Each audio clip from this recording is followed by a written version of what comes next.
আমি এটাই কাম কৰিম যাতে বিটিআৰত কোনো দ্বিতীয় শ্ৰেণীৰ নাগৰিক নাথাকে, কোনো সেকেন্ড ক্লাস নাগৰিক নাথাকে, সকলো যাতে প্ৰথম শ্ৰেণীৰ নাগৰিক হব পাৰে। যোৱা 5 বছৰত বিটিআৰত আমি শান্তি আনিলো। 4000তকৈ বেছি মানুহ বিটিআৰত মৃত্যু হৈছিলে। বিটিআৰত যে ইলেকশন আহি আছে আপোনালোকে গম পায় নে নাপায়? গম পায়? বিজেপি জিকিব নে নাই? বিজেপি জিকিব নে নাই? পাক্কা জিকিব একদম। প্ৰথমতে মই আপোনালোকক কব খোজো যে দুৰ্গা পূজাৰ আগতে আমাৰ বিটিআৰত ইলেকশন হ'ব আৰু এইবাৰ নাগৰিজুলিত দুৰ্গা পূজা চাব মই আহিম। হ'বনে? হ'বনে নাই? ওয়েলকাম। ঠিক আছে, এইবাৰ মোৰ বহুত দিনৰ পৰা ইচ্ছা আছিলে নাগৰিজুলিত দুৰ্গা পূজা চাব আহা। এইবাৰ মই নাগৰিজুলিত দুৰ্গা পূজা চাব আহিম। হ'ব? এতিয়া মই আপোনালোকক কেইটামান জিলাপি খুৱাবি দে। এতিয়া মই আপোনালোকক কেইটামান কথা কম। যোৱা ইলেকশনত মই যেতিয়া আপোনালোকৰ মাজত আহিছিলো তেতিয়া মই কৈছিলো যে বাল্টিত দলং হ'ব, মটংগাত দলং হ'ব, পাগলাদিয়াত দলং হ'ব। দলং হৈ আছে নে নাই?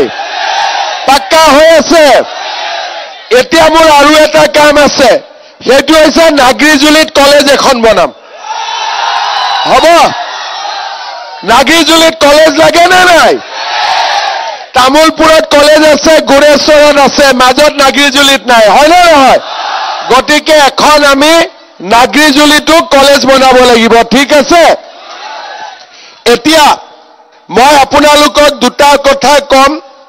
আপোনালোকে জানে যে যোৱাবাৰ যেতিয়া মই ইয়াতে ইলেকশন কেম্পেইনৰ কাৰণে আহিছিলো তেতিয়া মই আপোনালোকক কৈছিলো যে অসমত যদি বিজেপি চৰকাৰ হয় আমি বিটিআৰত সম্পূৰ্ণ শান্তি আমি প্ৰতিষ্ঠা কৰিম।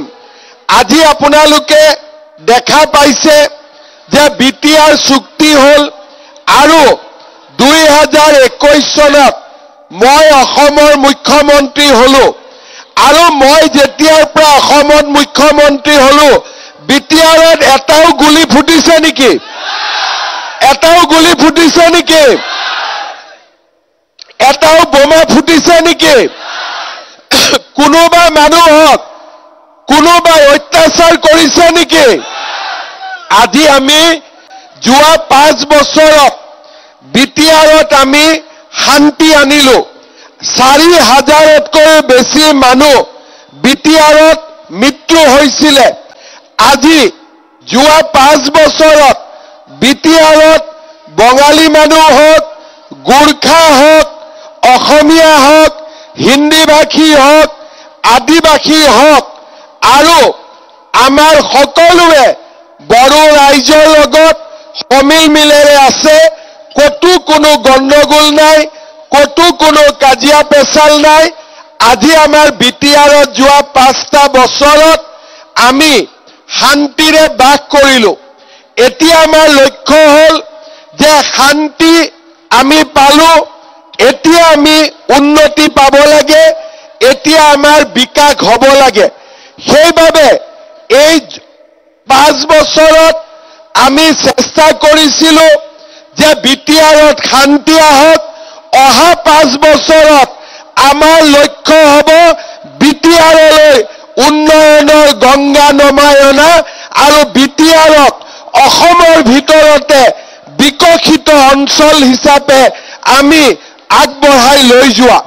মই এটাই কথা বুজি পাওঁ, বিটিআৰৰ তেতিয়ালৈকে উন্নতি সদায়ে কম হৈ থাকিব যেতিয়ালৈকে বিটিআৰৰ সকলো জাতি জনগোষ্ঠীয়ে সমান অধিকাৰ নাপাব।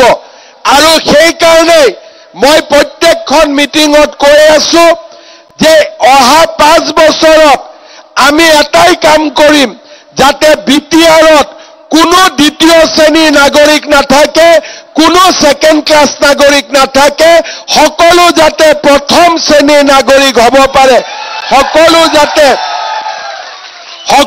যাতে সমান সুবিধা পাব পাৰে। আৰু সেই কাৰণে বিজেপিৰ চেষ্টা হ'ব যে বিটিআৰত 26টা জনগোষ্ঠী বাস কৰে, অসমীয়া ভাষী, বঙালী ভাষী, নেপালী ভাষী, আমাৰ হিন্দী ভাষী আৰু লগত আমাৰ বিটিআৰৰ বড়ো লোকসকল, বড়ো, ৰাভা, যিমান আমাৰ 26টা জনগোষ্ঠী আছে, সকলোৱে একেলগে উন্নতি কৰি সকলো প্ৰথম শ্ৰেণীৰ নাগৰিক হ'ব লাগিব। কোনো সেকেন্ড ক্লাস সিটিজেন বিটিআৰত থাকিব নোৱাৰিব।